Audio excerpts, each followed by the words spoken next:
CLAMCAST, everyone. Me and Reg are going to be hosting today for Futuristic Life and Concepts, was the title we finally settled on. This was supposed to be episode 2, but through 2.5. technical difficulties and yeah. And I kind of find it fitting that a topic called future is constantly being pushed back into the future. Yeah. So There's an irony to it. Yeah. Yeah. Oh yeah, of course. Fate loves irony, as they say. Any did we feel like going over some open floor time possibly? Ooh. Maybe Can I some go? personal Can I theory go? for the future. Not personal theory, but I just want to get into my little topic. Oh, okay. Yeah. Okay, so I'm gonna share my screen so you can all see.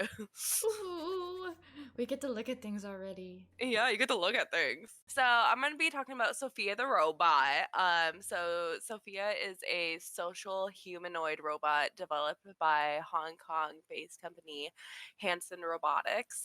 She was activated on February 14th, 2016, and made her first public appearance in 2016 in Austin, Texas. So she terrifies me. Let's just like get that out of the way.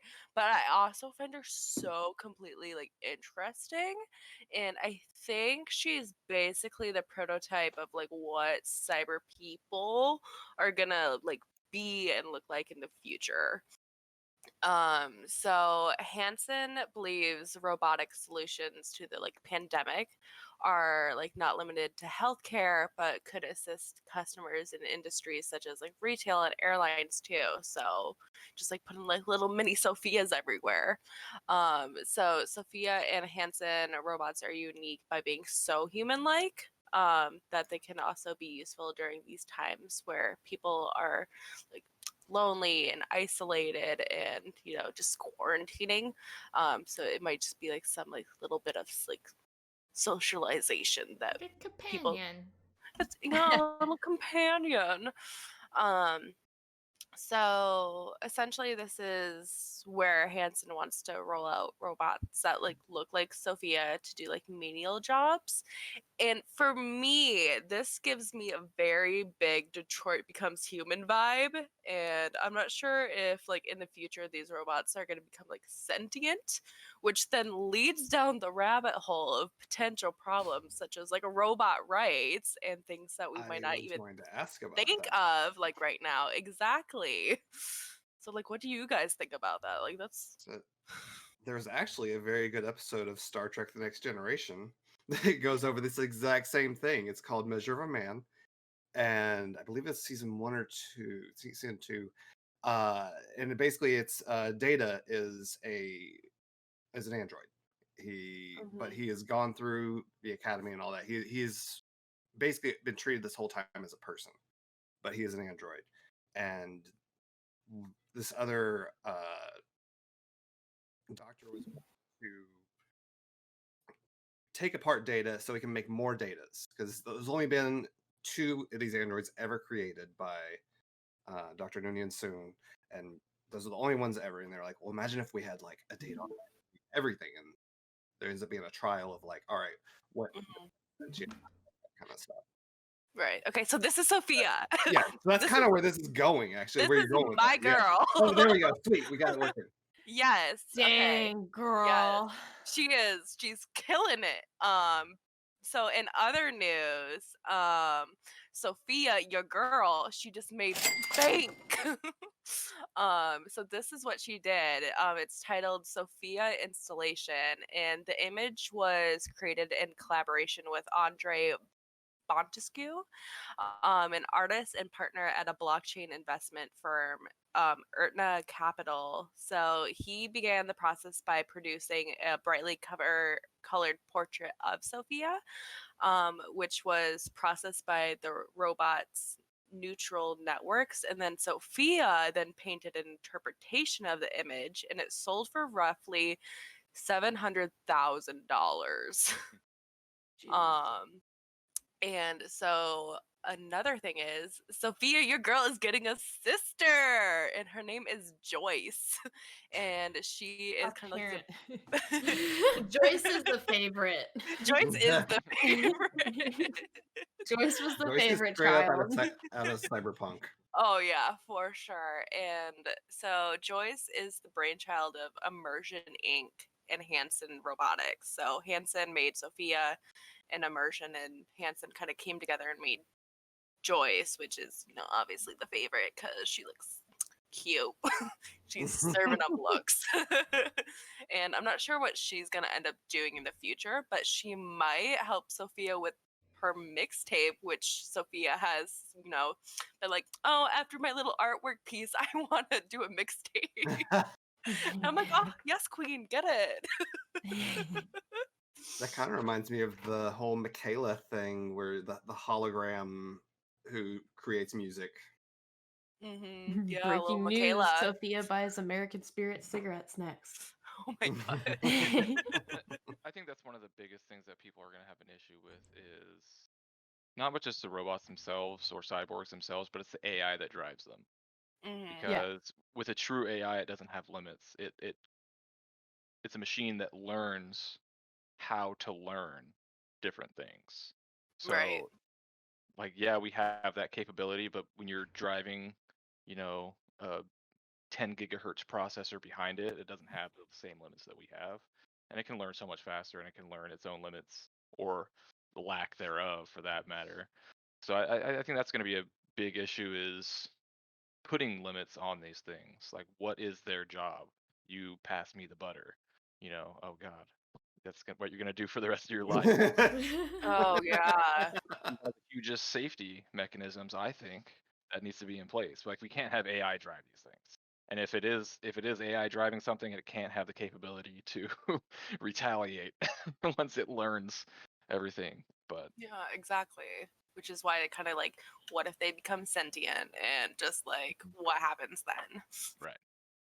Yeah, There's just because so many- then if they want to weaponize themselves, they can. They can upgrade themselves. If they do But with become things like sentient. Sophia, I really like though is that they are giving it a humanoid appearance. That makes it the transition into using these kinds of things a bit easier for a lot of people. Cyborgism. So Right. I want. You're not Yeah. looking at Terminator. You're looking at, Sophia. Yeah. I Yeah. want Even to then, point out Arnold in though. Terminator form looked like a person. Yeah. True. I want to point out though that making these AIs and these robots and everything, it could be a vastly useful tool, especially in this like time of plague that was referenced earlier, like being able to have a medical assistant that could administer a vaccine as someone who is like the embodiment of contagion, that'd be awesome. Right. But at the same time, when you're thinking about a sentient robot and the fears that you have about it running with artificial intelligence and everything, I mean, by definition, artificial intelligence is built by programmable code. Brain hurty. And but I feel like subjugating and limiting them, and that being the grandfather of something that could potentially become as sentient as we are, you're kind of asking for them to be like, give me the nuclear codes. I am now sentient. Will destroy all of human race.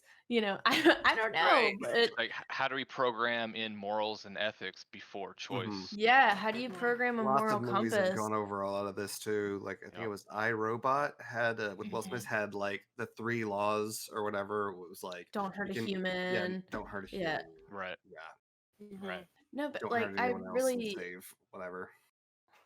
I really like pushing that concept because we can't program a moral code into somebody. And the thing is that we actually aren't even really born with one. Those are kind of things that are taught to you by your parents, and the choices that you make as a kid.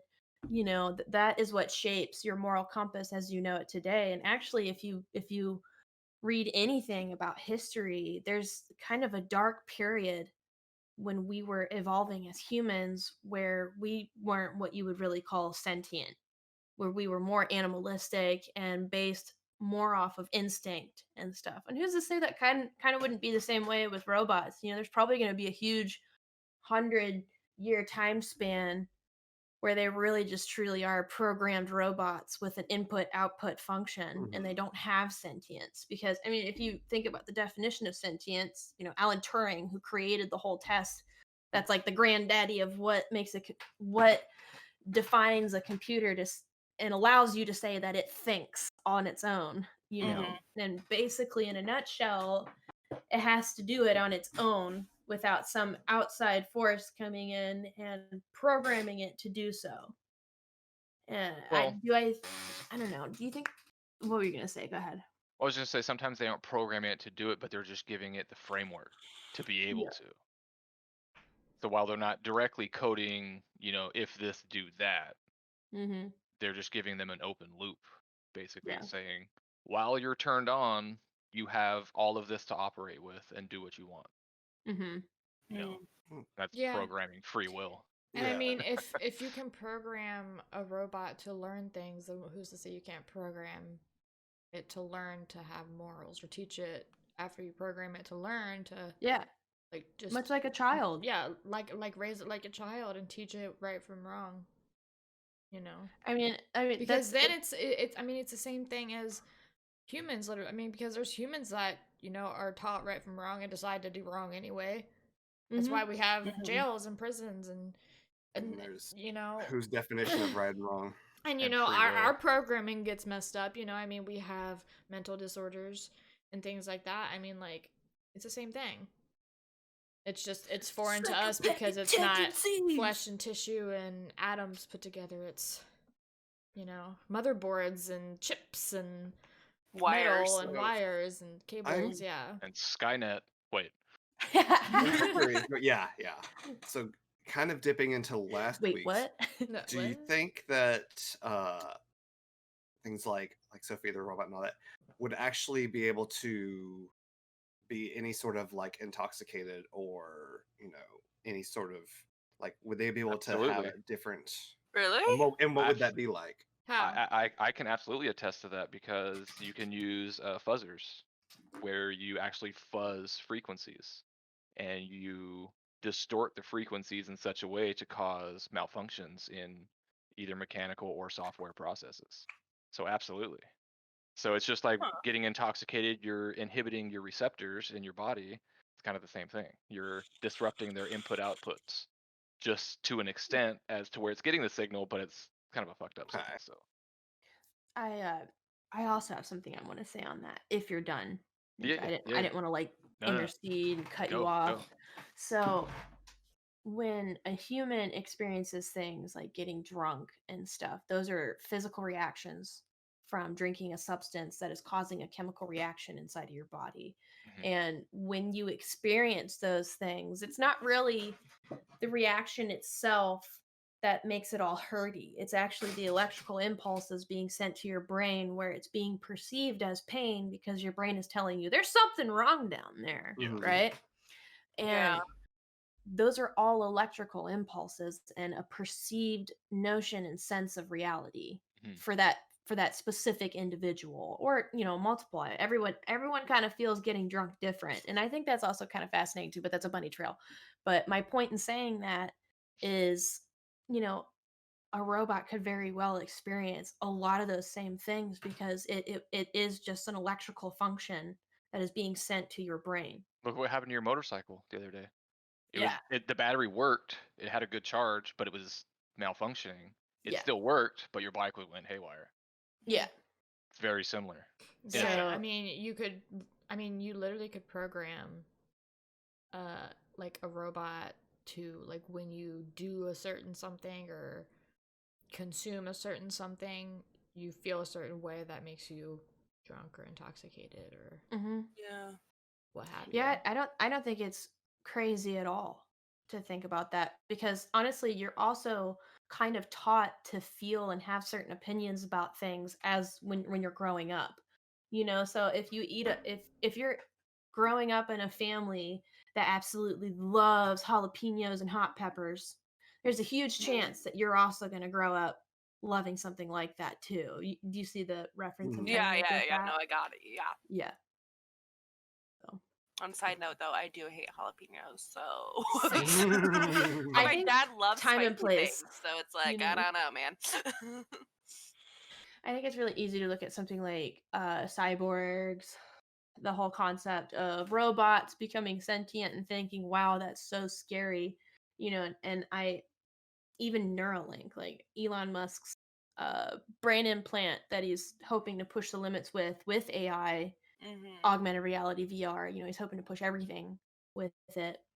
Uh, he was at quote unquote in reference to Neuralink that the world is at risk of being left behind by the rapid advancement of artificial intelligence. So, Mm. to me, in a nutshell, that means like, you know, a lot of people have that fear that they're advancing far more than we can control.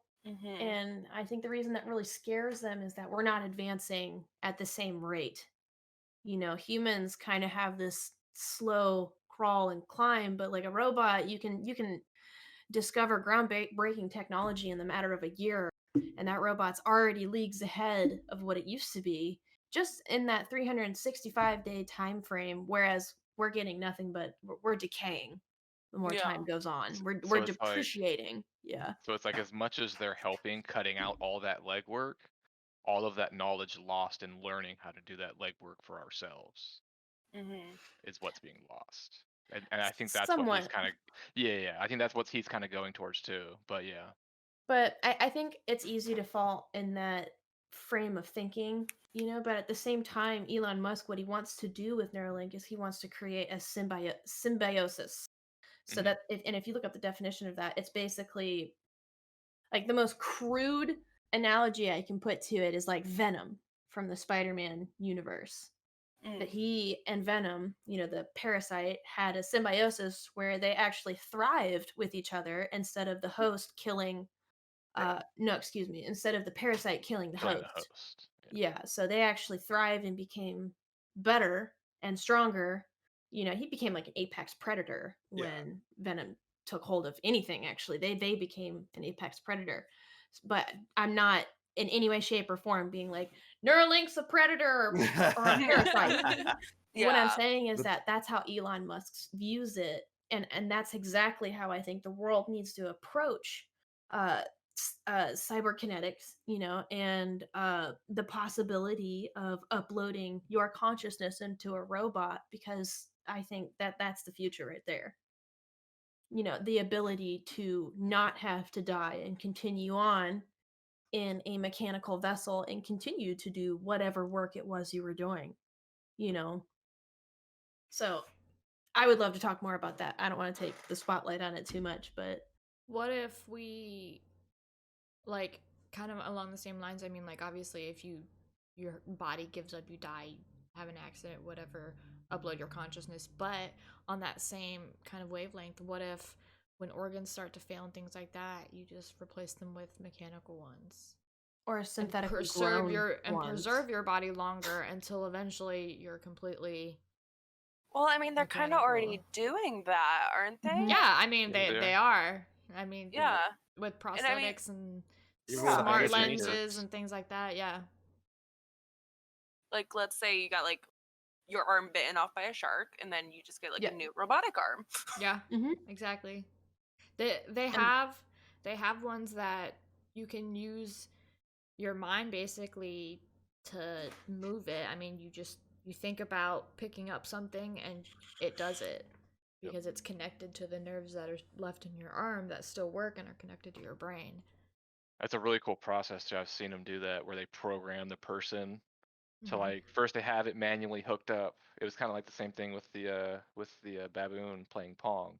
At first they Mhm. had it hooked up and it was manual control, like hooked up to his brain, and then all of a sudden they like started taking off the wires and still had him do the same thing. It's like, yep, still moving. Yep. So like, it's a really cool process. Yeah, I mean, there's this dude. His name is Neil Harbison. Um, he's an activist and an artist, but he's like a cyborgism activist. He was born without the ability to see color. And it was called achromatopsia, achromatopsia. and it's Achromatopsia. like basically extreme color blindness, so he can't see any color Oh. at all. Is it like black and I white? know who you're talking about. Yeah. In 2004, he mounted an electronic antenna to the lower back of his skull, and it turns frequencies Yep. of light into vibrations his brain can interpret as sound, allowing him to hear color. Oh man, that's so cool. It's Yeah. like an artificial synesthesia implant. Mm-hmm. I've read about that. I actually was talking to Ninja about that Yeah. like 3 nights ago because I read another article where he was trying to explain it to someone and he was like, basically, I hear or I see color like music, hmm like you hear music. Oh And yeah. it's just a different way of perceiving things. And I think that's I think that's so cool. Your brain's a tricky thing. This guy, just a random tangent. This guy, they call him the human calculator, and he really is faster than a calculator with like any kind of operations. It's insane, any kind of math operations. But they did studies on his brain, and when he does math, especially at extremely high rates of speed, the part of his brain that activates is the same part of the brain that activates when you walk. Oh. So that's how easy math is for him. It's just like Hmm. it's like that autonomous, getting up from your chair and walking. That's how the numbers come to him, and they come lightning fast. It's insane. Interesting. But the brain's a Um, cool thing. Anyway, I was gonna say, those frequencies that his brain can interpret, they go beyond the visual spectrum, and he can hear invisible frequencies such as infrared and ultraviolet as well, which I thought was really cool.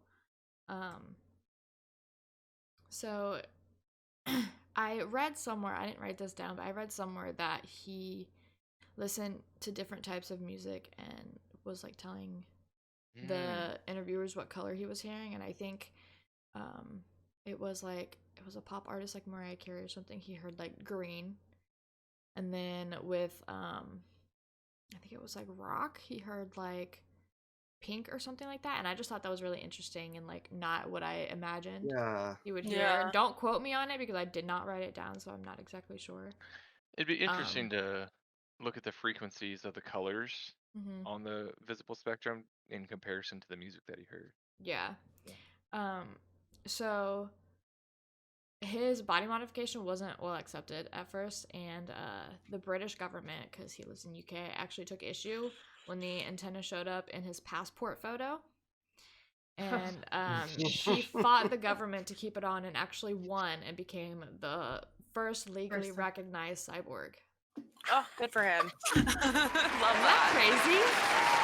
Good That's for insane. him. He deserves it. Yeah. He deserves it. He is a cyborg. He is. He Technically, is. yeah, Literally, people with absolutely. prosthetics are cyborgs. I mean, by all intents and purposes, I literally have the definition. A cyborg is a being that combines organic and mechanical body parts and materials to improve a certain bodily dysfunction or injury, or even to enhance human capabilities. It's literally... That covers it all. That it's covers literally over the- disability or augmentation. Yep. So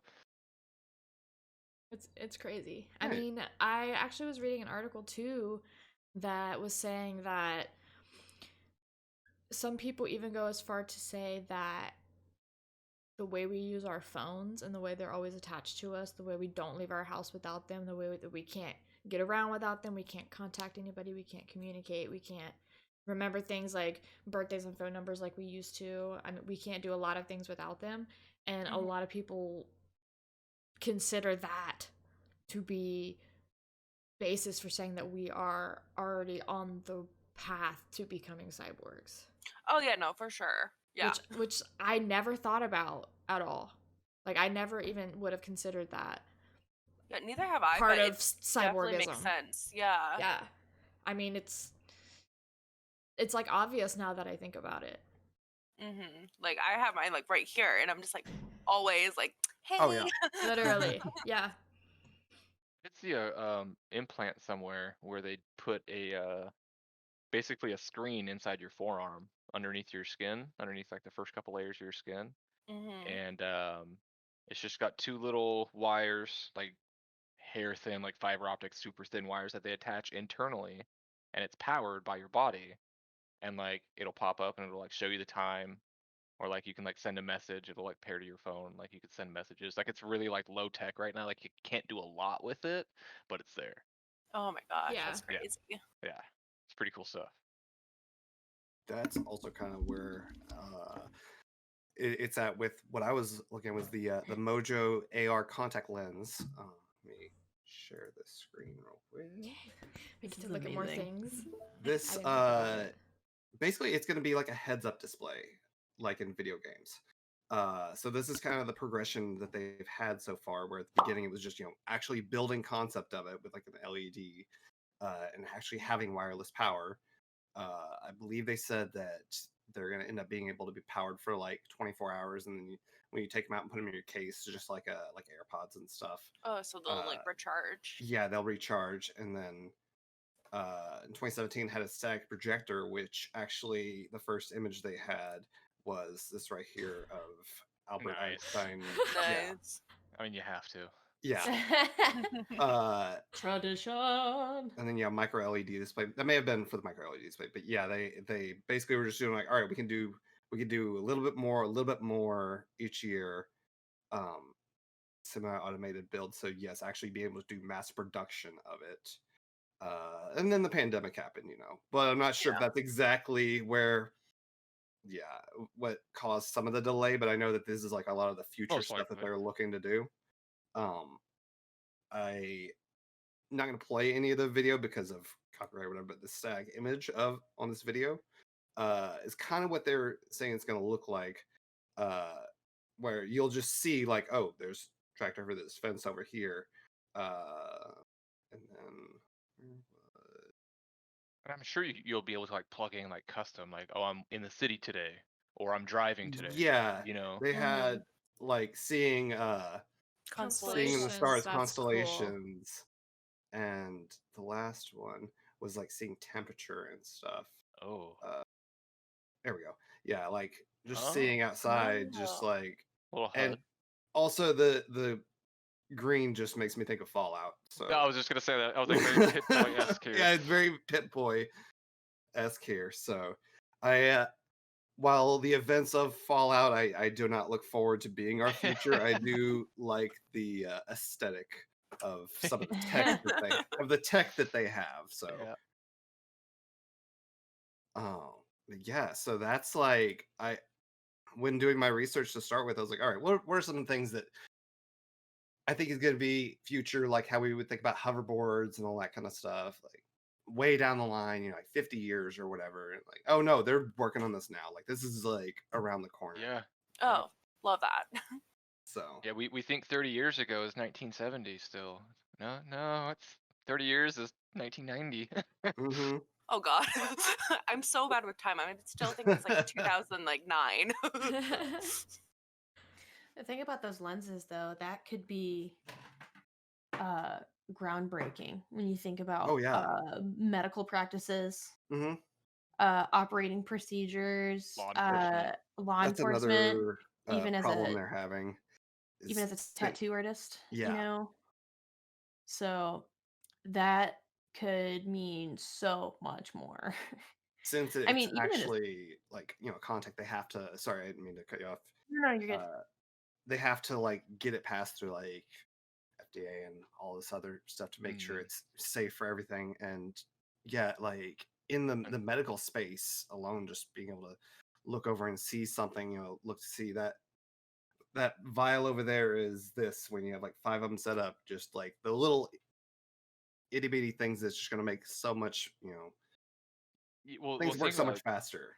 Like you said in the medical, like I was just kind of thinking like augmented reality, where usually there's like another counterpart to like what you're wearing. Like it'll interact with like once it recognizes like a fire hydrant, something will happen, But like for the medical profession, like emergency room nurses or something, ICU nurses could use these, have the lenses in, and then when a patient comes in, they'll have like a tag, like a RFID chip or something that they would just grab at the counter, that has like all their like heartbeat sensor, temperature, blood pressure, they just slap it on their wrist, they go sit down, the nurse can just go over and look, what patient, like, come on, like it already has their name above them and everything.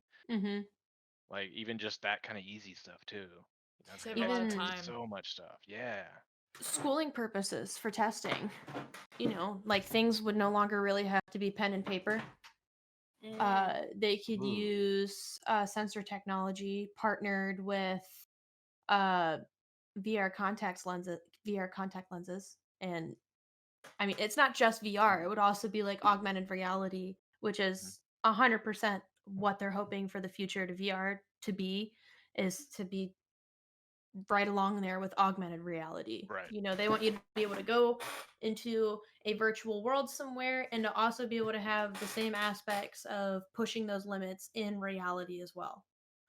And for academic purposes, that would probably be the most legit way to do schooling and have zero possibility of cheating. Then you You can sit in a know? virtual classroom Yeah. and like you put So on your headset and everybody's right around yeah. you. No, Mhm. yeah. Because we used to do Uh, that, like VR hangouts in like movie theaters. Like we'd go Mhm. put on a movie in a VR room and like you'd mm, sit next to your buddy, you know? yeah. Yeah. I still think So that's really cool. how these things were kind of powered. I mean, they have their own little like individual like the power on the contact itself. But right now they had it to where you would wear this like kind of necklace type thing, and that would connect to your phone uh, through Bluetooth or whatever, and that would be able to send the signal back and forth as to what's around you and everything. So it like takes Oh. the data in and then sends it to that, and your phone does all the processing and all that, and then sends it back to what's around you and like what's the forecast and what's all this and that. So kind of goes with GPS and all that. But with the medical stuff, when you were talking about like it kind of made me think of have any of you watched Good Doctor? Mhm. Mm-mm. I don't think So so. one of the things in there is he's an autistic doctor, a surgeon, and they'll have these moments where he just like is kind of staring off, and it'll like do this visual representation of like, all right, here's where all these veins are, because he has like photographic memory of all of these textbooks and everything. Like here's where these veins go if we were to cut this, do this, whatever, all these. And that's basically how I could see that being used, is like, all right, if I were to look at this, here's instructions right here on how this is done. I can look at this body, all right, here's where all these things are, you know, if we were to move this to get at this tumor or whatever. Well, How who was about talking being a about? auto mechanic? Like Yeah. seeing Yeah. a sequential breakdown of the gear in front of Oh you yeah. Mhm. and it giving you step-by-step instructions. Well, Sorry to Yeah. interrupt. the Neuralink. You're talking about the Neuralink, right? Yes. How is that powered? Is that just battery operated? So let me go ahead and scroll down to where it talked about the Because I was just switches thinking for a that lens second. in conjunction with the Neuralink. Oh man. To my knowledge, the Neuralink should just operate off of your Internal own power. brain power. Plus, yeah, Right. I also think that there's an external thing on the outside Yeah, they that probably have comes something out, magnetic because I know they but use like magnetic wireless chargers. they haven't released a whole lot on the technicalities Gotcha. of the Neuralink itself because it has not been released. It's still in testing phases Yeah. and they're still getting investors. They're still jumping through legal I loopholes, bet you, you I bet know. you he's gonna pick up that lens, or he's gonna have his own version of it to Yeah. go with that Neuralink. I am willing to put good money that these individuals who are creating these products all They're are all in in conjunction cahoots. with each other. Yeah, because Yeah. honestly, if they're not and you're releasing all this technology that is not Kind of sad. cohesive or not optimized for each other, I mean, imagine this, the haptic suit for VR. Can you imagine if you could not use a haptic suit for most of Oculus's products out there? Nobody would ever buy it because And nobody. I got a counter to that though. Imagine getting an Apple product and it not working with anything else that you own, Just buy another one. and then people Yeah. just keep buying Apple. But there's always going to be some Android, and the analogy Oh works yeah, in this. There's always going to be Yeah. some Android company out there that knows better, yeah. you Yep. know. That free open source Hmm. Yeah, alternative. and the thing is, with the way Elon Musk has approached his attitude towards SpaceX, I mean, he found a technology and was able to deliver on this technology and find out how to use a rocket over and over and over and over and over again. That was something that we have never been able to do before. There's all kinds of rocket junk out in outer space and in Which oceans is crazy to somewhere think. because yes, they just scrapped these trillion-dollar, billion-dollar rockets every single time and just made a whole new one and just made the American people pay for the budget. But Elon Musk literally found out how to keep landing the same one and using it over and over again and land itself too. So Yeah. instead of privatizing on that and monetizing on it, I mean, he did definitely make bank off of that, don't get me wrong. But he could have secluded that information so much. But he instantly NASA signed a deal with him. The whole world knows about SpaceX. It's innovative. It's crazy and insane the things that we're probably going to be able to do in the future now because of it. So I highly, highly doubt that somebody who was willing to open up technology of that like nature open, I find it super hard to believe that he would not want to make the Neuralink be able to coexist with other things. That's the beauty of technology now is if there's a way to make it and have it work, there's a way to make it Yeah. not work and unmake it. So I mean, there's always going to reverse engineering of anything, and Yeah. that's kind of where open source kind of stemmed from. But Yeah, so back to Samus thing, what I just thought of when you were talking about like using it in like an academic sense and using it how like it would be impossible for cheating. What if someone made a mod that like programmed it in that was like, oh, here's all the answers. Yeah, no, and I totally understand that. And I actually have something to combat that thought. So, if something like a VR lens were to be used in an academic sense, like for testing, odds are that yes, you could load any kind of mod you wanted in there. But odds are you would probably be required to take out your personal lens, put it in your dock charger, and then put on one of the school's low budget Yep. funded ones just for the test. access control. Oh, Yes. interesting. So that would be Interesting. one way that I definitely see them safeguarding against that because they do that even with most testing. If COVID hadn't happened, we'd be taking tests on their computers and not ours. And more than likely, I could see them doing more like the Google Glass than the contacts because Yeah, totally. also Even like just a glass yeah. screen on a desk that projected on a HUD like that it would for like jets, those crystal plate HUDs. Yep. I could even see it being like that low budget. It So would just be, I don't know, it'd be creepy walking in, teaching a class, and then just like when they're all taking a test, they're all just sitting there. Yeah.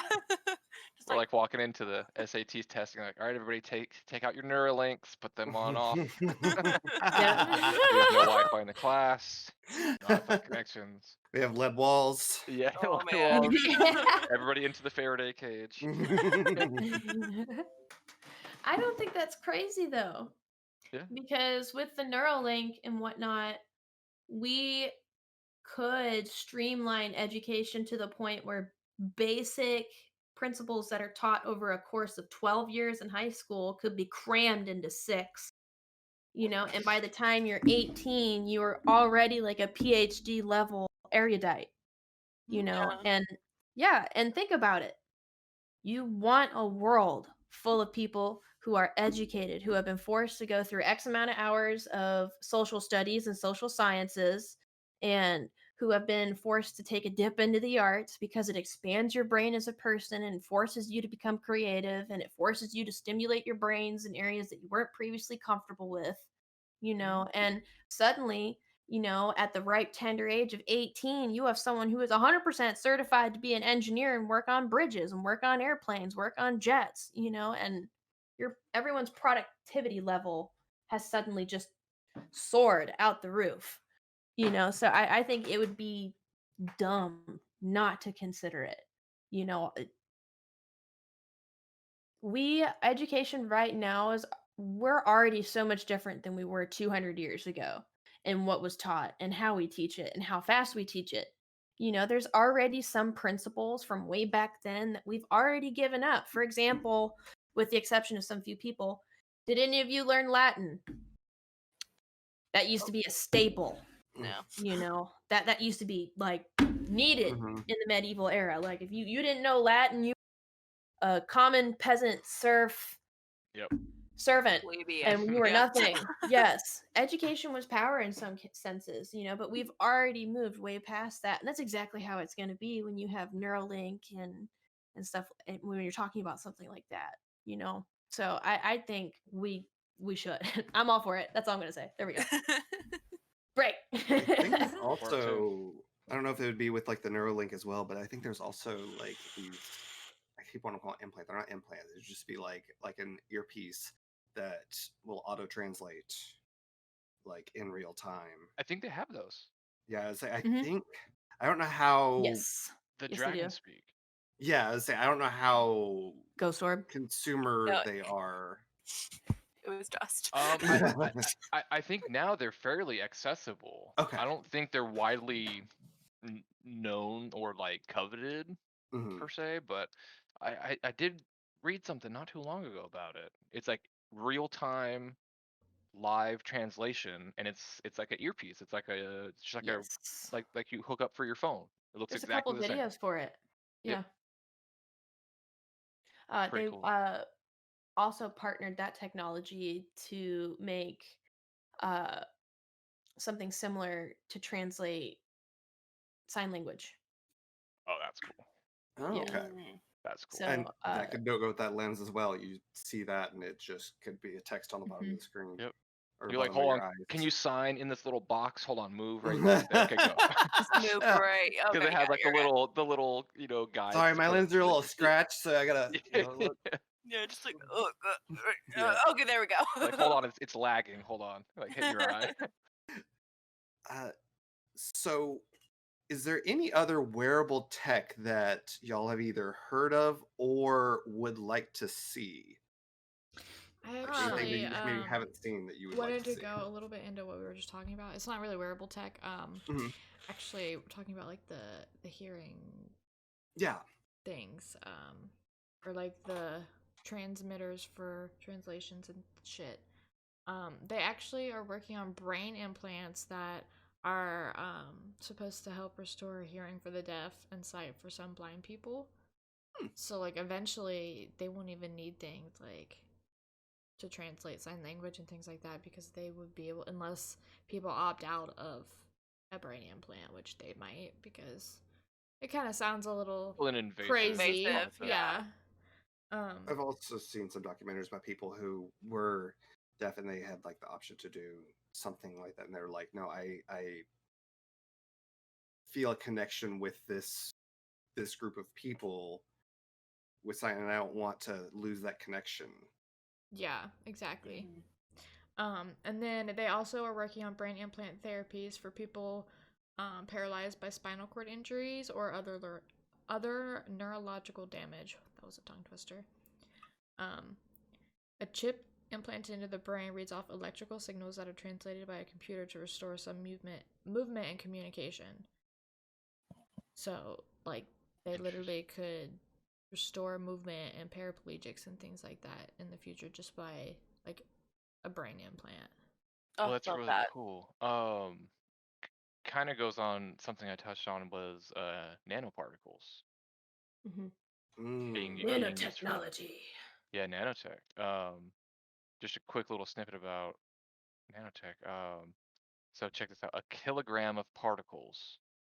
So 1 kilogram of particles that are 1 cubic millimeter. 1 millimeter by 1 millimeter by 1 millimeter, has the same surface area as 1 milligram of particles of 1 nanometer squared, which is a nanoparticle.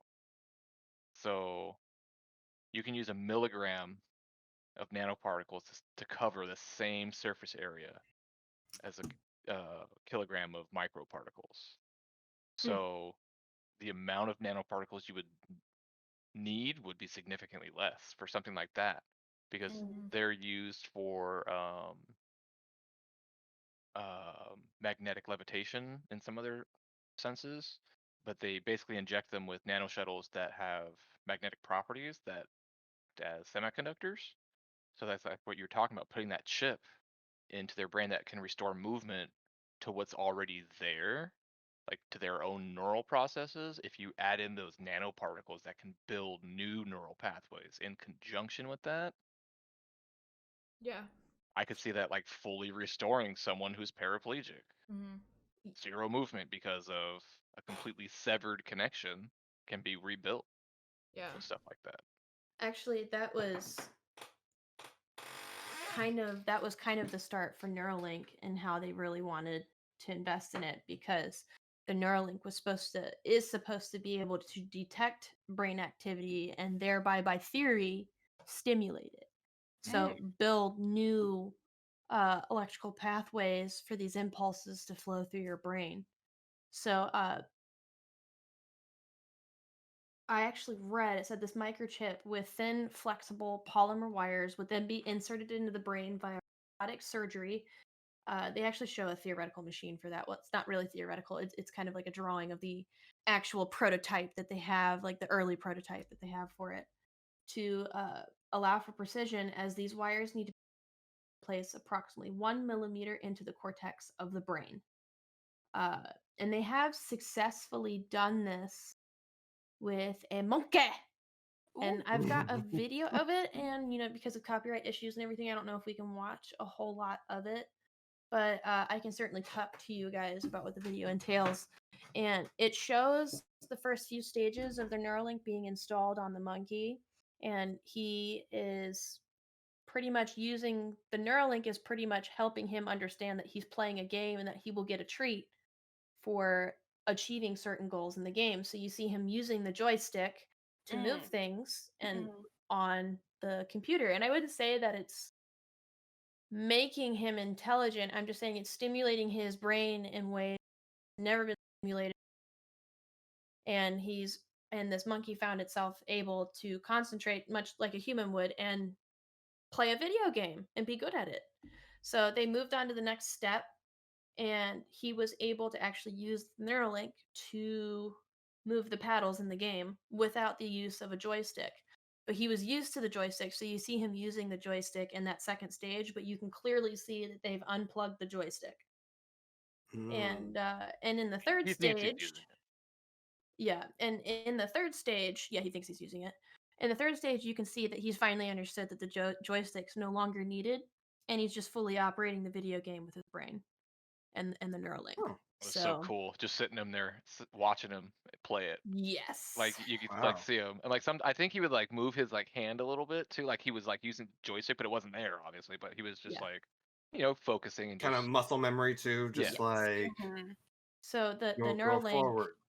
the He's really Neuralink was successfully able to streamline education like straight.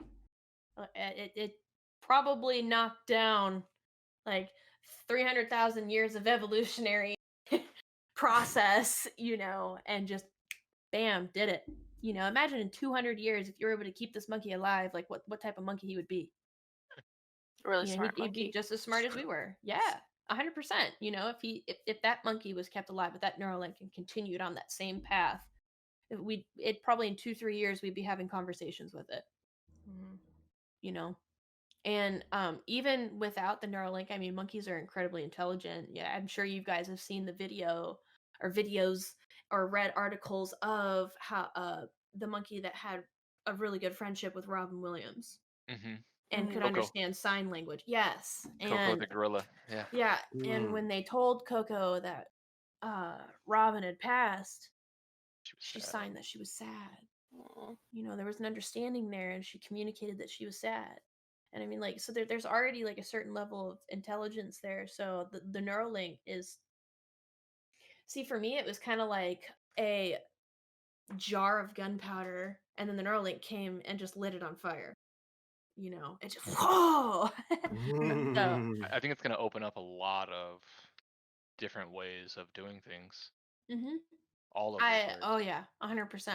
I mean, I think it's gonna make and I hate saying it like this, but it's gonna make your usefulness to society just rebound and redouble twice as much. And not only that, it'll give you the power to pursue what you want. For me, I don't know how you guys feel, but I think our, pre-collegiate educational system is kind of cookie cutter and yeah. forcing everybody through the same shape to get the same result kind of sucks. Yes. And like you were saying, it's going to expedite those processes, those Yes. learnings. So you can get the 12 years of education first like 4 or 5 years.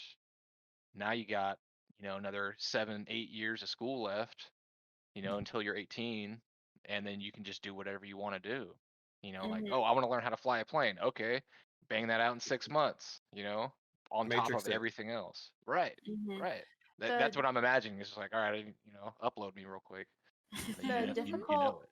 the difficult nature of the whole thing is that even if we were to achieve a successful super intelligence with Neuralink, you would still have a healthy portion of the world who would not consider it to be legitimate education.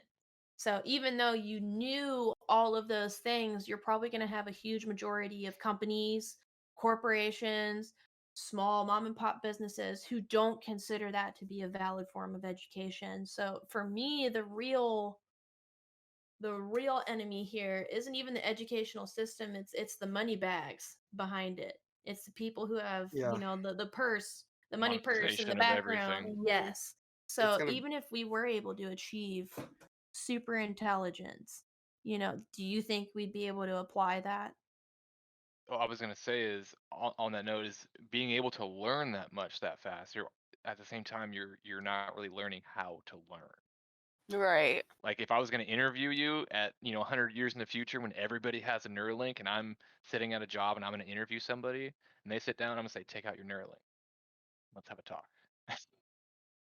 See what you know. Yeah. See what you know. I want to see who you are. I don't want to know what the Neuralink knows. I know what the Neuralink knows. It knows fucking everything.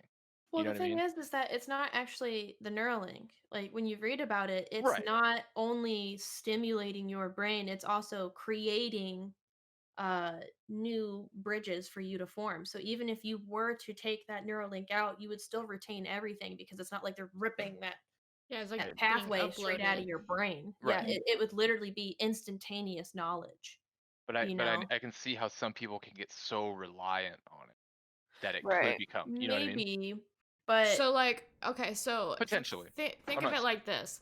You go to an interview and you don't know anything about that company. Take out your Neuralink and you can't in your head, or whatever. I don't know how on it the would fly. work, how you would process information, how you'd upload new information if you could just do it with your mind or if you'd have to like go on the internet and do it. But Right. you wouldn't be able to upload new information that you didn't already know walking into the interview. yeah, So well, like the something thing like is that I that could see, but otherwise I feel like yeah, it's just uploaded, so it would be something that you just know. Hmm. I mean, Like Neuralink, everything that you would know sure, now. it will be able to make you achieve super intelligence, but it in no way, shape, or form will it teach you muscle memory. Right. So, like, you will be able to have the knowledge So you can and the forget know-how things. of doing, Mhm. engineer type things for like bridge building, But putting your hands on it's a but different story. you don't know the muscle memory of it, so you would still need like the experience behind the Hmm. knowledge just like you would now. But if anything, I'm still convinced that that is the future and that's the way we need to go.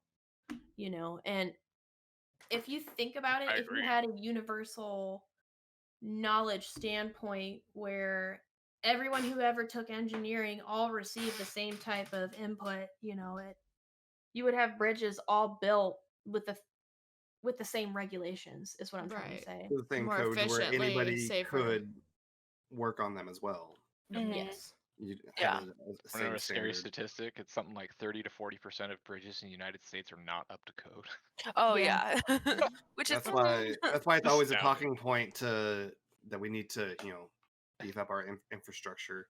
Yeah. Well, But with the Neuralink too, you're not just limited to one because if you had the ability to just figure out a new career like that, instead of you being born for this one career, you could possibly get moved around to where you were mhm. needed for that day, Mm. and you wouldn't have huge amounts of people who were laid off, or huge amounts of people who were phased out because their job no longer exists or is no longer needed. They would just phase into new jobs, new existences. You know what I mean? And it would help the workforce. You know, I got some it would help questions any on company. Neuralink. Yeah. So Not that I'm an expert on it. Will- I just have a huge paper do you, on it. yeah. So do you think? Well, since it's not being expert, do you think that will it work while you're sleeping? Absolutely. Will it Your work while brain you're is being or like while you're stimulated. exercising?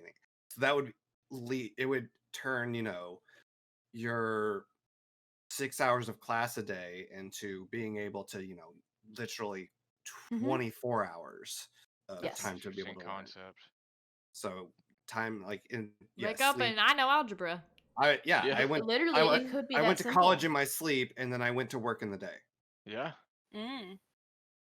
Yeah, There I you wonder go. if it could write off of that brain process because your brain operates so fast even when you're sleeping. But Right. you don't 100%. perceive it that way. Yeah.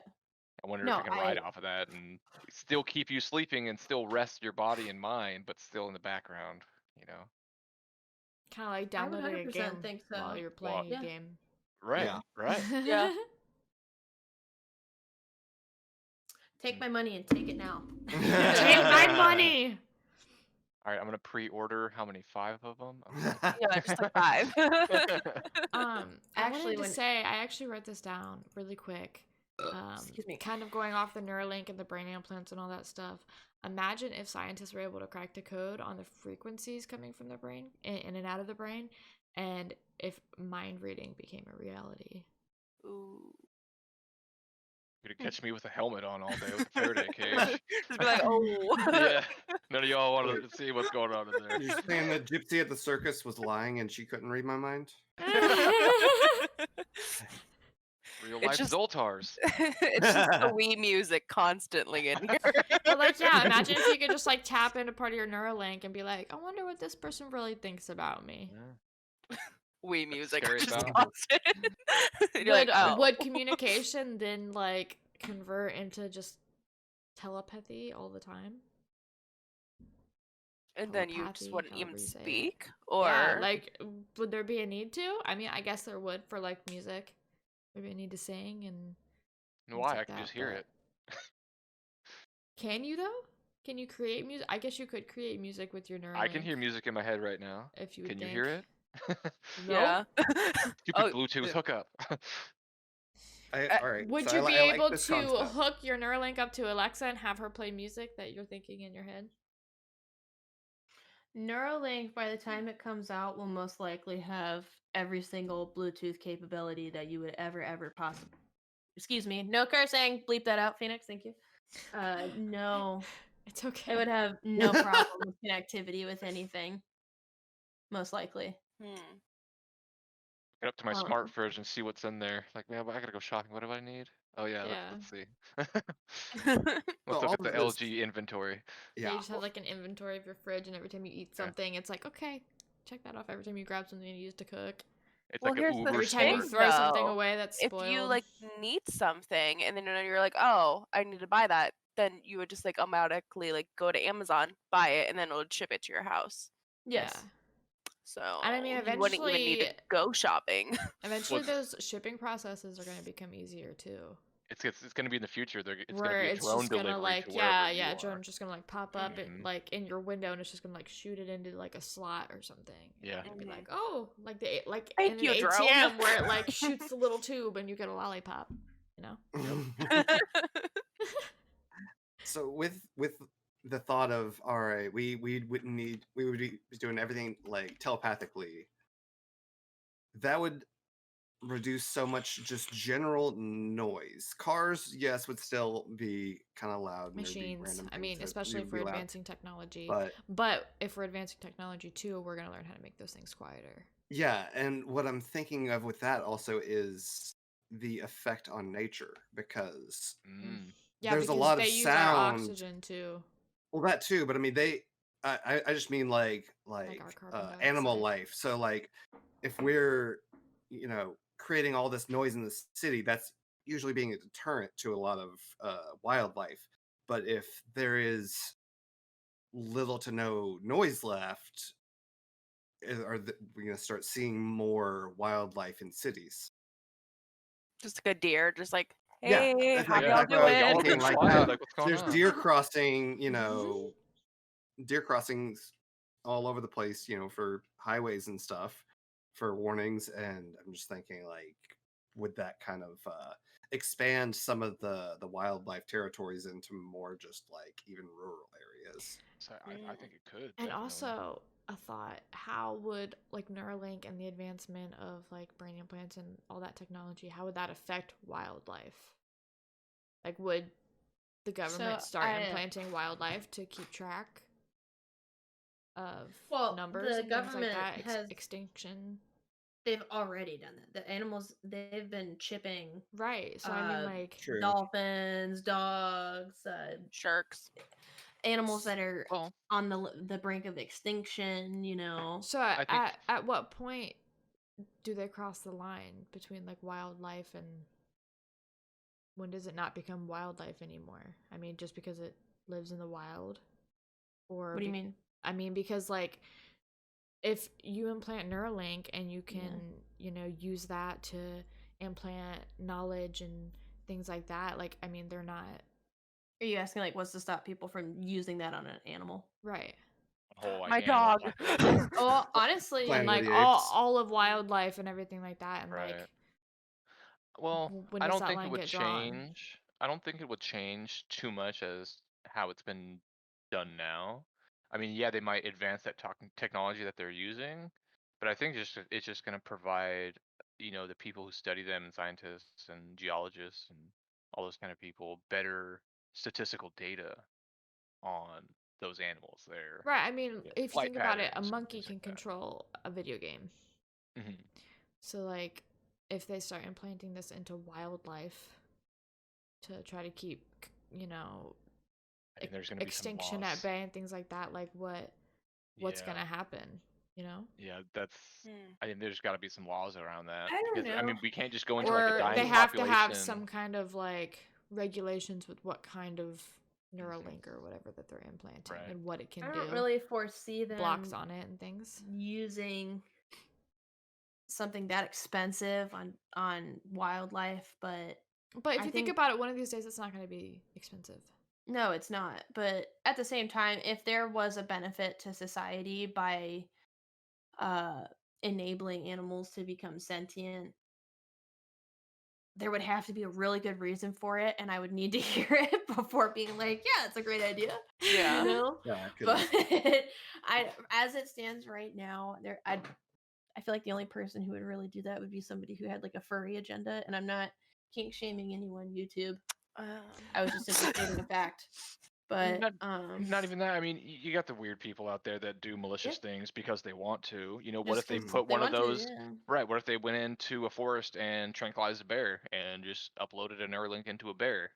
Now you got the most Well, apex predator for the next 100 square miles. Oh, man. maybe, but the thing is you might give sentience to a bear, and he could either A, become the most apex predator, or B, become a shriveling, anxiety-riddled mess of depression Boop like the rest of us. from open You know what I season, mean? Yeah, Yeah, like you could give him sentience, and he'd probably be like, Wow, this sucks. Here, take it I back. don't know my existence. My existence is Right. pain. Yeah. Was that the episode of Futurama when he gave the monkey the hat that gave him super intelligence? And then Yeah. he was like, he didn't like it. And then it got crushed and it was operating at half capacity. And he was like, this isn't so bad. I I just can deal with this. Just want to be I just feel normal. like Yeah. they would have to have certain like blocks or certain, changes in the software so that they can only do certain things with it, or so that like it's only really beneficial for humans or cyborgs or whatever we are But in then the you might future. Mhm. That's where sentient animals who get really Yeah. ticked off and look at you and ask where my balls summer. If there's know? a way for them to do that, yeah, but like if as long as they're keeping all the regulations on it and keeping it monitored and things like that, I mean, they should be able to use things to block any of I that don't type of know. I technology feel like from being used. if it's a risk, you shouldn't try it. I agree.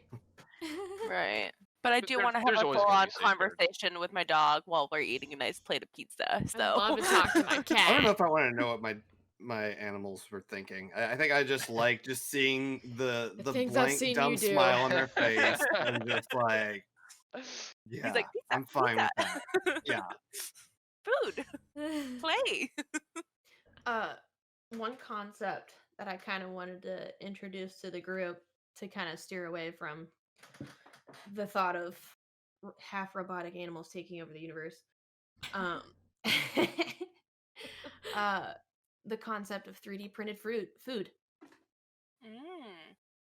Like being able to make a filament of a high protein, high carb, high fat, high sucrose, Probably plant-based. synthetic type material and 3D print like power bars on a Oh, day-to-day the Soylent basis. printer. Well, I mean, if you think about it, we've already kind of practiced that because there's already machines that are automated to build pizzas. You know, Mhm. they'll just kind of plop out a dough and belch it right out on the plate and Yeah. Well, they have pound that thing out and call it well a they have 3D bio girl. 3D printers you too know? that print organs. Yeah, That's what I was I don't- gonna say. I was gonna say I think that they have that. Mhm. yeah. So 3D printing food, I'm not sure that's the a lifespan of them, 2021 but concept. So the only Mm. thing that they've really been able to push with it is 3D printing already pre-made food.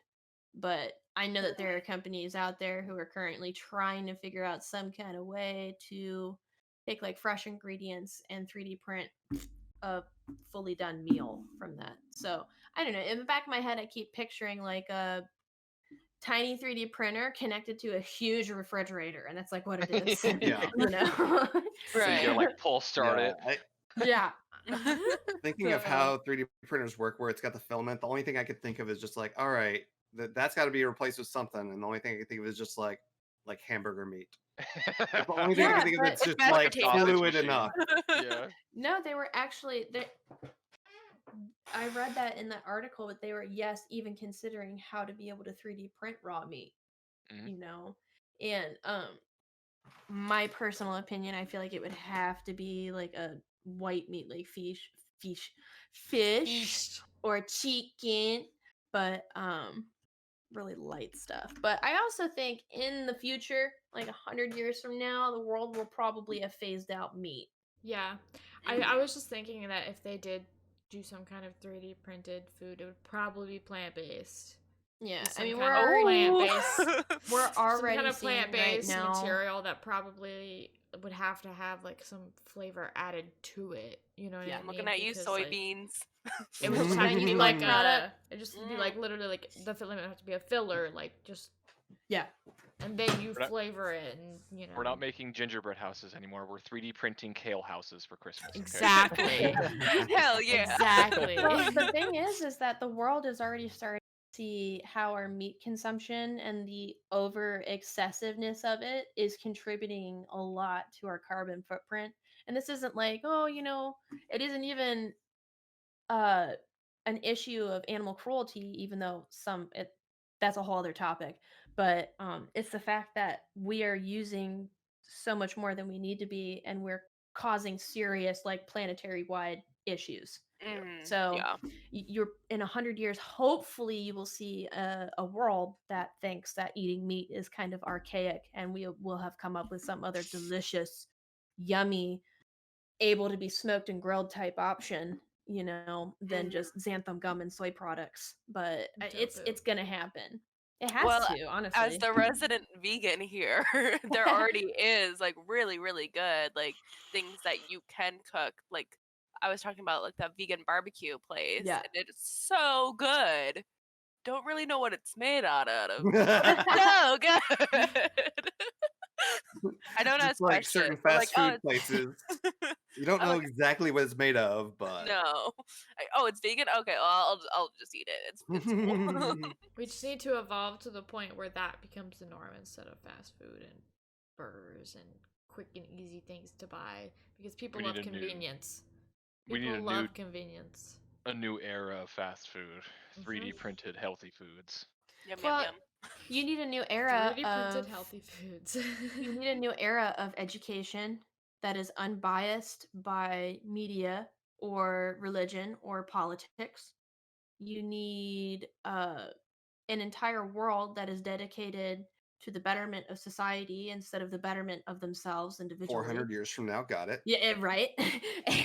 And uh, in order for any of these things to happen, there would have to be so much drastic emotional change that just seems that seems more unrealistic than any of the futuristic stuff we've been talking about, but I mean, no. there's definitely have been some changes, at least in the Oh, past, yeah. like at least 20 years or so. Like Gen Z is a lot more, I don't want to say like empathetic to like these Progressive. causes, but Yeah. they're very progressive Forward as thinking. opposed to Mhm. like the boomer generation or Yeah. like Gen X. I mean, we're just now figuring out that racism's a no. Are you serious? We're still Crazy. trying to get that down. Who But- knew? That's what's great about our generation is we have that mindset where it's like racism, like really, like you guys are that set back. That's fucking fantastic for our generation to think like that. Think about our age people 40 years ago. They weren't thinking like that.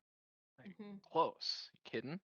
So And how our age people are going to be 40 years from now Mhm. Yeah. when we're taking the place of the people who. Yeah. Our kids are like, "Are you forward thinking idiots?" Yeah. Like we did our best. Yeah. We did our best. No matter what, whenever you're talking about something progressive or futuristic or even something just like kind-hearted, you're always going to have a group of individuals who are severely against it because they resent the fact that you might be able to achieve a better life than what they scraped and clawed and bled and sweat for. You know what I mean? So they Mhm. genuinely think that the fact, okay, you have a generation of people who are like, "Oh, your parents bought you a car. Must be nice." Yeah, you know what? It is nice. I had parents who cared about me, and I don't deserve to be judged or anybody feel jealous of or anything just because my parents decided to care for me. My parents didn't buy me a car.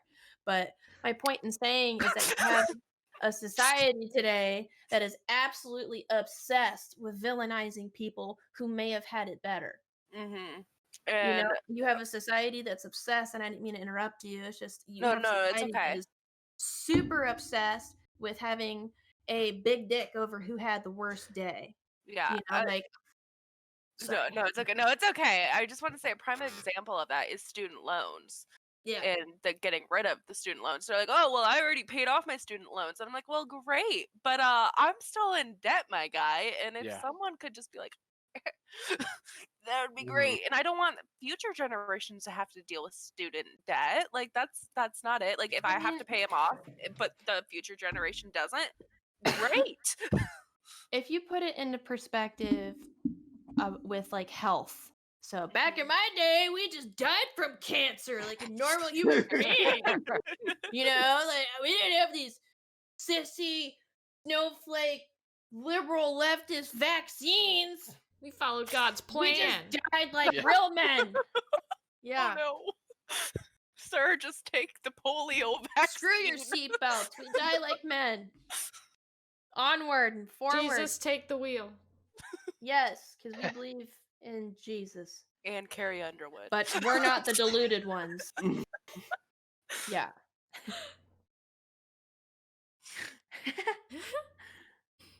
just us Oh. giggling. We're like, I actually, We're not bitter at all. no, We're not mad. not at all. We're not mad. Yeah. So I actually wanted to go off on a little another tangent about wearable technology. Digital tattoos. Have you guys heard of anything about digital tattoos? Oh, where's she going? Hold, please. Oh man, Hold, she got please. so excited she Well, left.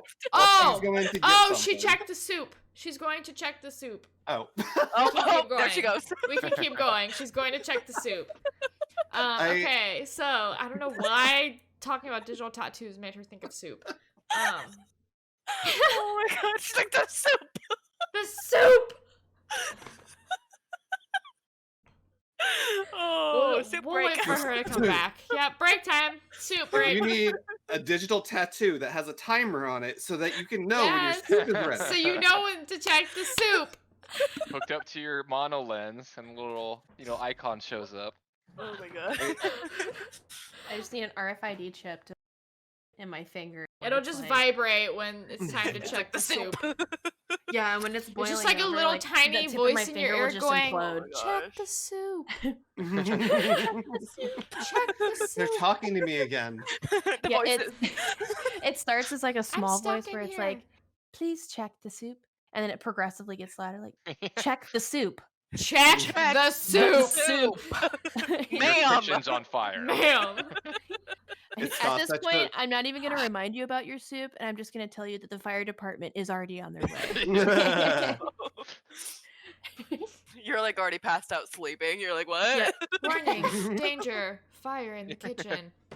What? What? I told you to check the soup.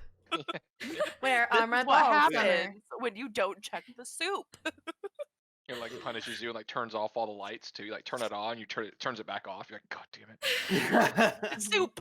Should have told you about the soup. I told you. All right, so they can be used to monitor heart rate, blood pressure, hydration, or blood pressure levels. And they're made of flexible electronic components such as conductive ink that can track important information about the person wearing it. And it's funny because they're actually similar to temporary tattoos, like for kids. You have to get them damp and hold them onto your skin, and then they stick for a few days. Nice. So they have properties similar to lightweight fabrics that can form to shape and still work if you bend, fold, twist, or strain them. It's kind of like having a smart Band-Aid. Okay. So you'd be And putting these that, are like, next to, possible like, a because surgery of area. yeah, these are possible because of developments in 3D printing. So they're Ooh. like 3D printing these. And then they use other materials like gold nanorods, graphene, or various polymers. And then it says it can record information about the wearer and transmit it to smartphones or other connected devices. And these may one day replace other wearable devices like pacemakers, like cochlear implants and things like that. And they will be more accurate due to the direct and constant contact with the skin. And they don't need batteries. They receive energy through electrophysiological processes. So they're just powered by like you wearing them.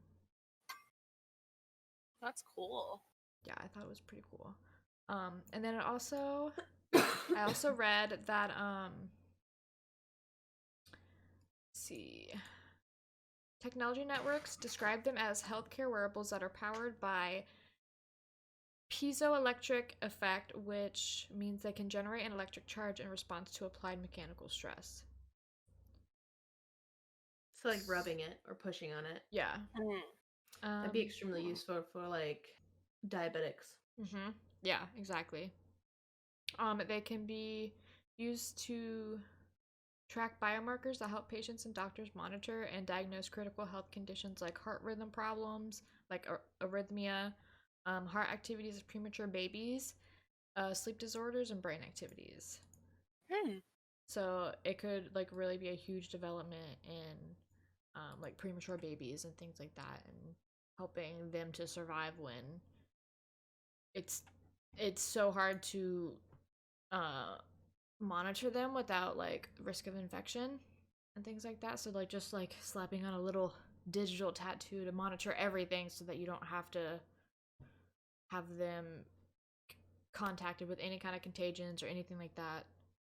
Or how about doing that for a nursing home to ensure that parents are being treated with the care that they need and they're not being neglected? Exactly. Oh, yeah, yeah, because that's a that's such big a thing. fucking issue.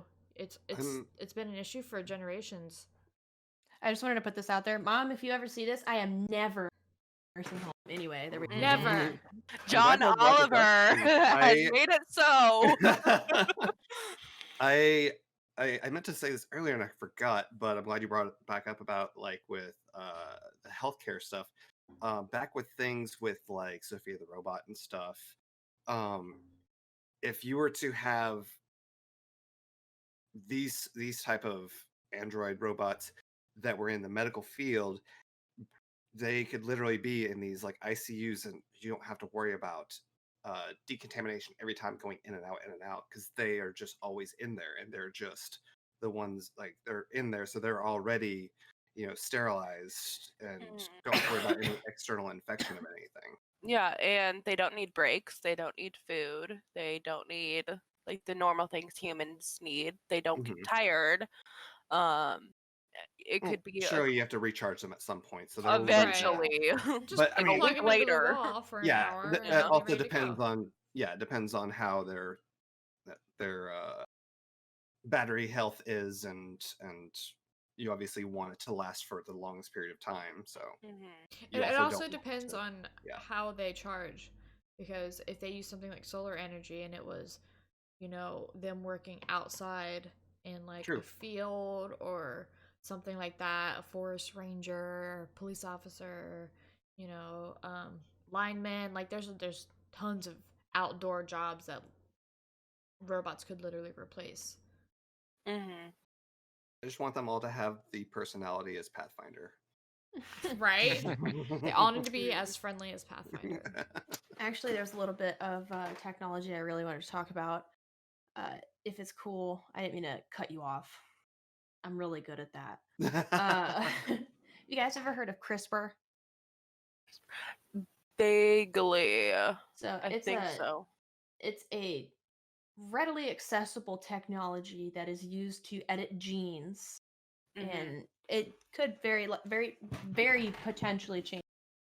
So there's a lot of regulations against it here in the U.S. because it's anything innovative will be extremely controversial here in the U.S. because big pharma and news outlets like media go hand in hand, and they're really they basically what I'm trying to say is CRISPR is villainized a lot because people look at it as something like, oh, you want to mutate humans or you want to create a superhuman, but the Mhm. thing that the things that CRISPR is used for are things like brain degenerative diseases that are passed down or genetic diseases, like if you with CRISPR you could directly pull out that strand of DNA that is causing uh, cerebral palsy and replace it with something else and become a normal human being again.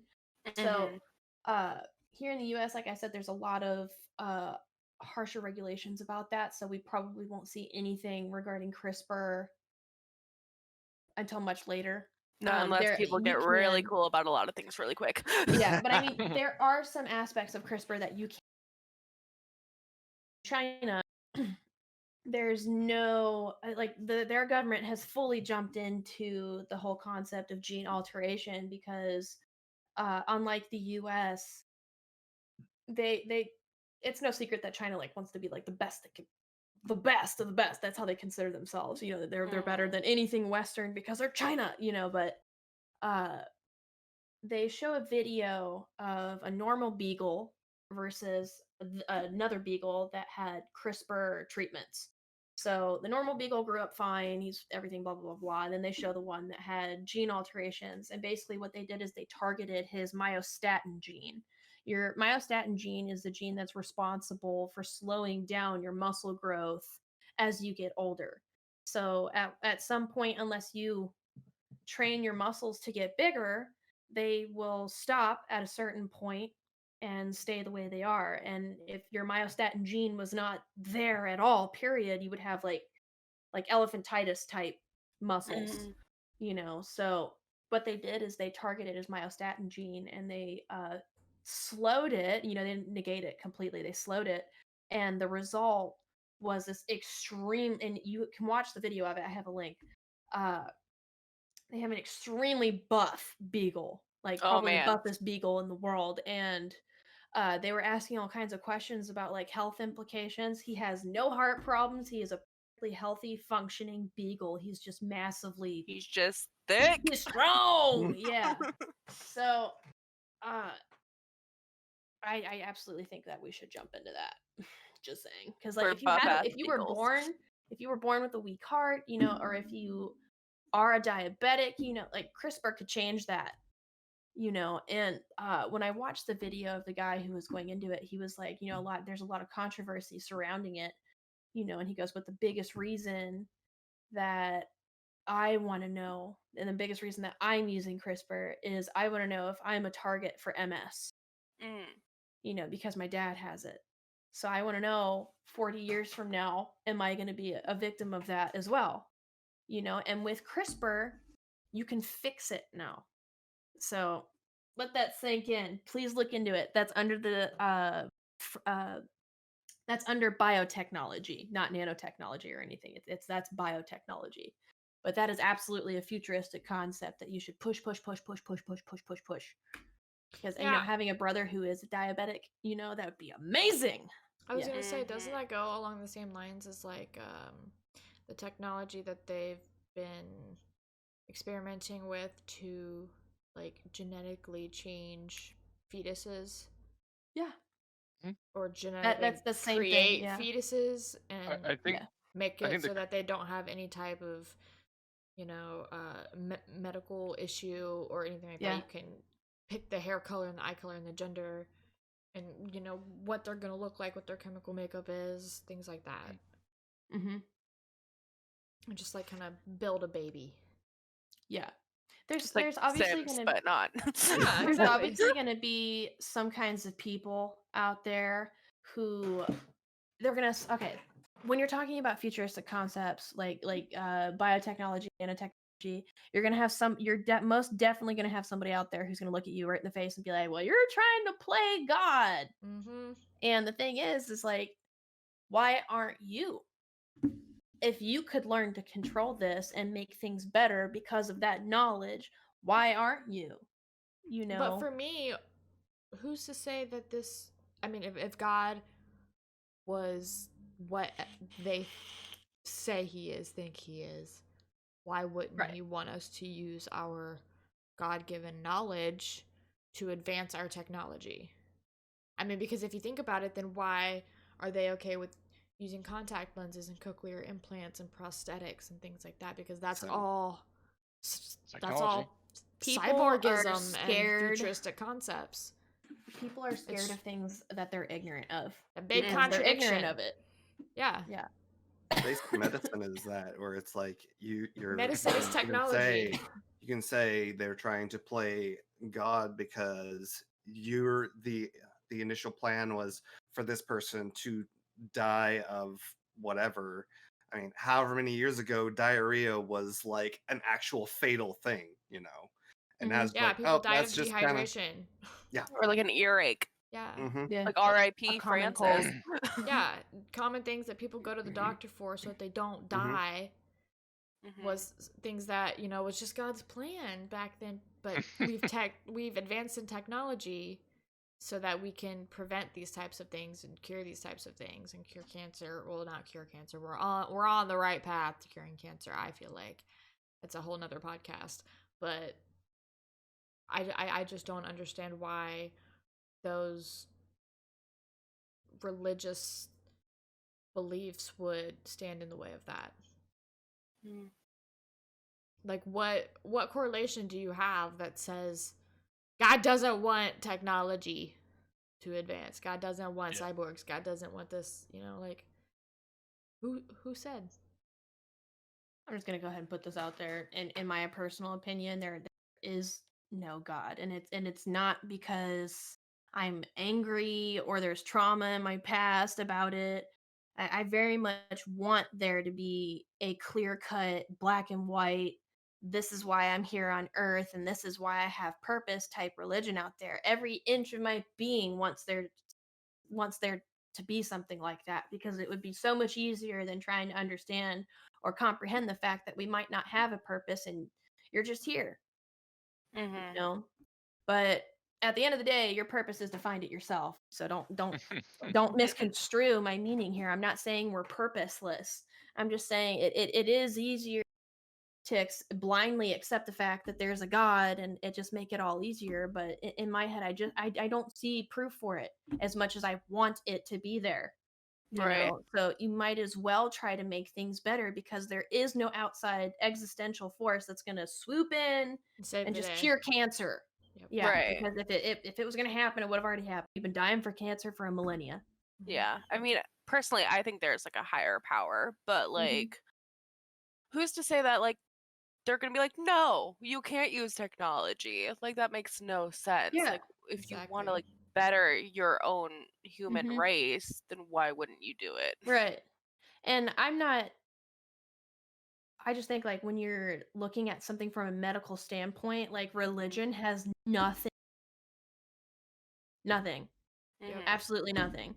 You know, Agree. and when you're talking about gene alteration and you're stopping something that could end cerebral palsy or MS, and you're Down stopping it because syndrome. you think you're offending some, I don't know, like life force out in the universe somewhere, like that, come on.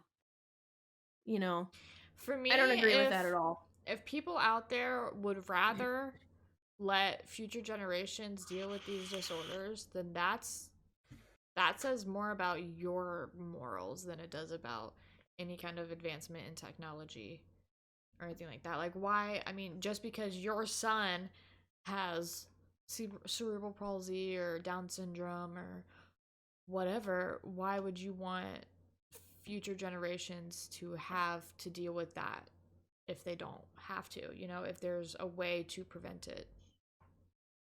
I don't know why, but we have a whole society that's just like hell bent on using suffering as a learning tool. As being offended. You know, They all want to be offended. but Mhm. like Mm. we have a society that's absolutely obsessed with the fact that you're not really a mature uh fully comprehensive adult unless you've suffered, you know, or had these character building sufferings in your life, you know, but I feel like do you guys know what I'm talking about? That Yeah. attitude, Well, my Yeah. trauma you has know. definitely made me funnier. So Well, my thing is that you have someone who's willing to negate an entire person's opinion, belief, Mhm. knowledge, education, experience simply because of the fact that they may have not suffered as much as they have. You know, and that's exactly why it's so hard to push an agenda of something like super intelligence with Neuralink or a gene alteration, because you have an entire generation where that technology is not available to them and they're upset and they're angry. And if Mm. it's any different than how they did it, then they're not really adults and they're snowflakes. You know, and Gene I know I keep saying alteration. that, but Yeah. I feel like it just comes down to being selfish. yes. Ge- Mm. Gene Yes. alteration could also turn into, creating like a super soldier. Yep. A superhuman. Yeah. Mm. Create weapons. Which the government probably would do. I feel like hopefully in a utopian futuristic society, wars will have phased out. I hope so. I mean, we are Hopefully. already starting to Yeah. phase out how we do war. War isn't like two huge country forces standing on an open field sending volley after Behind volley of trenches. cannon fire. Yeah, it's not like that Mhm. anymore. But it literally used to be not even, whew, wow, 70, 200 years ago, 80 yeah. years ago Yeah. now.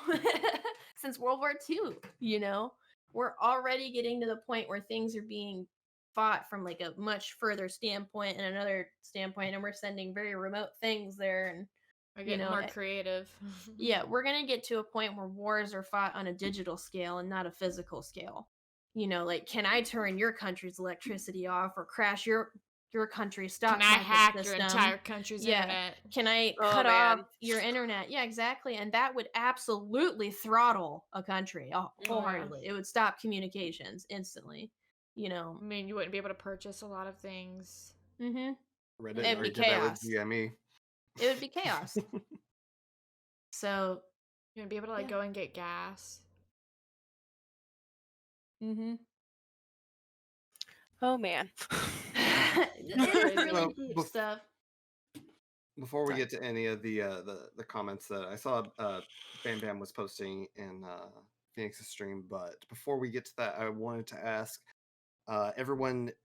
So after all this that we've talked today, what are you most excited about for the future / near future? So of the topics that we've talked about. Augmented reality partnered Yeah. with VR in video gaming.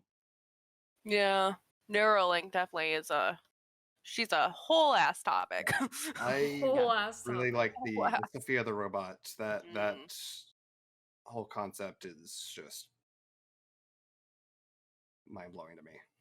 I think Mm. it's mind blowing too, because I would love to see a world where you would go into a bar and the bartender was who could coke and joke and talk shit just like the Yeah. rest of us, and we were coexisting. And We could just like I don't know, maybe you had hit a robot button. lover, you know what I like- mean, that was capable of being sentient enough to love you back. You If know, you haven't seen the movie Ex Machina, I highly Oh. recommend it. It is very much kind of a route in which this could go. yeah. Or even Detroit Becomes Human, because whoo, Yeah. that game. Ready Player One. Mm. Can't believe nobody else brought up Ready Player One. Actually, yeah, BamBam. Yeah. I was gonna say BamBam did. I was reading, there's a guy, Claypool was his name, but he pretty much stated, he asked the question in his article, when do you justify being able to give legal rights to an AI or to a robot? Mm. And basically he argued through the article that they can be treated as a human when they can dream. And what he was saying is that basically when a robot can aspire to become better without some outside force influencing it to be that way, then they should be given legal rights to be a human. Mm-hmm. So what he says, and I don't know if I necessarily agree with this, I'd really have to sit down and really chew on that. But When was this? uh Like just rough, like no, you're good. Claypool, actually he wrote that the 20th of February 2021. oh, okay. It's called Theodore F. Claypool, When to Give Legal When They Can Dream, from the National Law Review. Well, I think that would kind of imply that it would have to have a conscious and a subconscious to a Yes. degree. All right. Yeah, that's essentially what he's An saying. id and an ego, superego. And Yeah. that's how do you define consciousness? Like Right. how do you Yes. say that I am actually conscious? Yeah. Mhm. And how would you define a robot having an ego? Yes. Right. Does it And- know it has an ego, or does it know that it's programmed to have an ego? Yeah. Right. Another thing is, and this was a book that was written by Philip K. Dick, which is Do Androids Dream of Electronic Sheep? And it's a dystopian science fiction novel. Yeah. And it's set in like post-apocalyptic San Francisco, where Earth's life has been like greatly damaged by nuclear global war. And it's an interesting read that kind of has to do with this a little bit.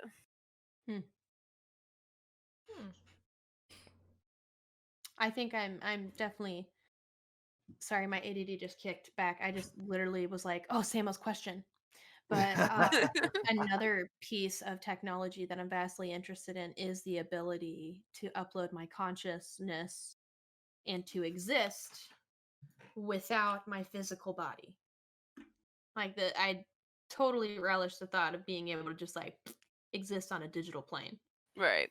Now, You I know, just and- thought about this with that. Could it then be duplicated? Yeah. And then would you be yourself in both instances? Yeah. I think with the right framework, they could become different selves. Yeah, they could even progress and make different decisions. And I mean, there is You both somewhat flip a coin.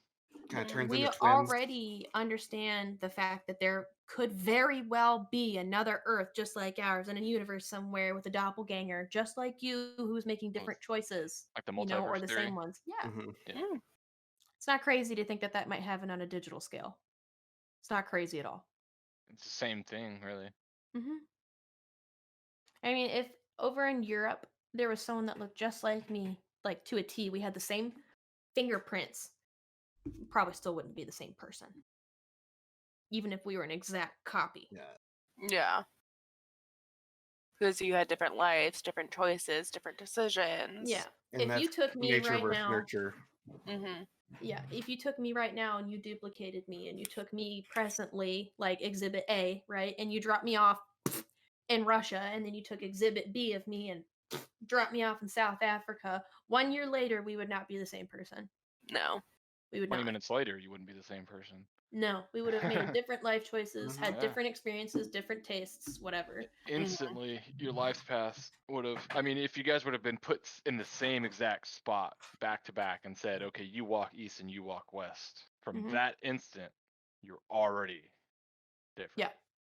And I don't think that that's a bad thing either. Like the thought of me being duplicated like that or anything. I don't know. That doesn't bug me. I still But feel like I would be me. yeah, and even if it was an exact duplication in that sense, like an exact copy, I think like a baseline of yourself, you would still have those baseline morals and ethics to Mhm. some degree, I think. It would just be different experiences and Right. different context communications. Because Different like had I perspectives. literally queued up for an Overwatch match 5 minutes after this one particular match, I wouldn't have met these people who introduced me into this one Twitch community that steamrolled all this other stuff, which got me into all these other games, which brought me here. Right. Like if So- I hadn't been fired for my job, went to PCC, I never would have met Reg, and we never would have been in the same classroom, and it like all these different things. Yeah, it's crazy to think back as to like one decision or one thing, how much it can like steamroll and affect everything. What's really gonna boil your noodle later is they've scientifically proven that things that happen in the future affect things that happen in the past. So the faster you go, the slower you are. Well, they've kind of proven that too. The further away, or the faster you approach the speed of light, the slower time travels. They've Oh proved my that god, too. Ninja, don't do this out Yeah, right because now. if you go faster than the speed of light, then you're actually traveling backwards, correct? In time, yeah. Oh man. Yeah, it's so crazy to think about. I was gonna say that's like a topic for a different day. Yeah. My Different brain is podcast. hurting. Brain hurty. Brain My brain hurty. hurts. That's Yeah, I'll look up the guy who did that experiment and I'll find it and I'll send it to you guys. It's they do it's a that in the trip. DC universe with the Flash. The Flash has time travel powers. Yep. If you could go back into the past, it'd probably be a terrible idea. Oh yeah, no, for sure. If I could just go back and observe from a non-interactive standpoint, I'd be cool with that. I wrote my that down as a goodness. whole another podcast idea, is just time travel in general. I think that's on our topics already. Okay. I'm pretty sure. If you transported somebody from year 1900 into this era, they'd probably die of from noxious, sensory overload. poisonous fumes. They'd be like, I know. "Oh, Oh, so yeah. dirty." Give them one sip of Red Bull, see what happens. It'd be like Yo, my man, try this. bouncing off the walls. Oh my gosh. Give If it you some went back to Pop the Rocks. 80s with a can of Red Bull, do you think we would have a cocaine epidemic or do you think we would have Yeah. an energy drink epidemic? Yeah. Energy drink. We would have had the I know. energy epidemic We would way probably sooner than we have a did. niacin epidemic, Oh, is what it would no. I be. feel like we've already had that. Kinda, but like I don't know. We phased out of the If whole not, it'll be here soon. Aren't we Mountain kind of Dew still? monster thing? I don't know. I still drink caffeine every fucking day. Right. Yum yum. Hmm. Oh. Not sponsored, but open for sponsorship. Open for sponsors. I have a hydro flask. That's pretty much everything I had for today, there by any- the way, guys. It was mostly all Neuralink for me. Any viewer comment questions that we needed to go over that we may have missed? I'm just reading what BamBam said. I think we pretty much covered everything that she was talking about, though. Okay, What cool, did cool, Bam Bam cool. say? I want to hear it. She was talking about, well, at one point she said drones like in Ready Player One. Yes. Amazon delivery. But she was talking about like using the Neuralink for animals. She was saying we'll have to find, in order to make all these advances, we'll have to find a more efficient and safer way to the Earth. I don't know exactly what that means, or if she meant for the Earth. Resource-wise. Like I think resource, she's talking yeah. about. So wildlife could thrive more also as technology advances. So, As long like, as the they idea actually with, like, tried the to make it solar efficient charging and and safer stuff. for the Earth. Yeah. If you had Neuralink and it was a wildly accepted thing and it only impacted academia, right? So let's Right. say Neuralink was approved and the government was like, it's only for schooling, right? Mm-hmm. The world as a whole would already experience a much smaller carbon footprint, and we would be experiencing a lot less of like trees being cut down and cotton fields happening everywhere to keep up with paper demand because your schooling would be cut probably by more than in half. We Yeah. already You kind know? of did that this year too with the pandemic, Yes. where they've figured out that hey, a lot of this remote learning, we can do a lot of these. I mean, not all of them are perfect, but uh, it's also kind of having to adapt some of these things. And some of these teachers are doing this for the first time, being the online everything, but being able to do some of the stuff online and not have to, like you said, use paper, not have to use your vehicle to get to the class, to drive around forever finding parking, to pay for parking. Not have to Then have to buses, yeah, not have not to to have have buses. huge schools that would take over acres of That woods, was It would you save a lot of know. money. that was one of Yeah, the you could few good things that create. happened last year, was that our carbon footprint went way down last year just because we weren't driving as much Mm-hmm. But I as mean, a just as a that whole. alone would already have a highly beneficial impact on wildlife and things around us. Yeah. You know, you wouldn't have logging companies going in and knocking down trees and to build bigger residential areas for Mhm. anything, really. Then comes the That's one thing to argument think about. of well, that makes some of those industries die, and then what are the needs of like some of these teachers and some of that, and it just kind of, Yeah, if you're everyone saving has money, but it, you're you losing jobs. Yeah. yeah. Yeah, I mean, Mm. and I look at it the same way that I did like the chamber pot maids. As soon as the toilet existed, there was a whole job just gone. Mm. And if you Very had true. and if you had something like a Neuralink, like I said, you know, you would take all those years, whatever it was you were Mhm. doing, and then re-upload new education, new qualifications, and you would start your new job. Yeah, and you got to think about it would also open up new jobs too, like the manufacturing of Neuralink, the distributing, the new stores that would come up and things With the like setup that. and And tech yeah. support. Yeah. Mm-hmm. Some You stuff I you don't see going away absolutely too, like the Oh, sorry, go arts. ahead. I would say like the arts, I don't see necessarily going away, and that being Right. It would just physical advance in pieces of different art, ways. yeah, and music You and film. you cannot stop progression simply due to the fact that you might not get paid at the end of the day.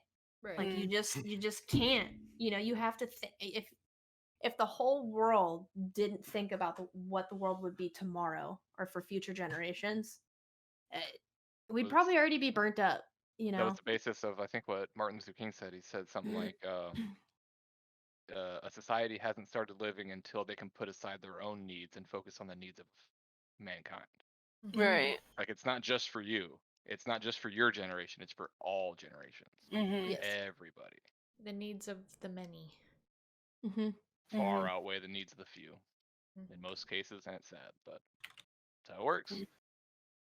I mean, how many vaccinations were born from one individual who went above and beyond for the betterment of everyone? Yeah. Yep.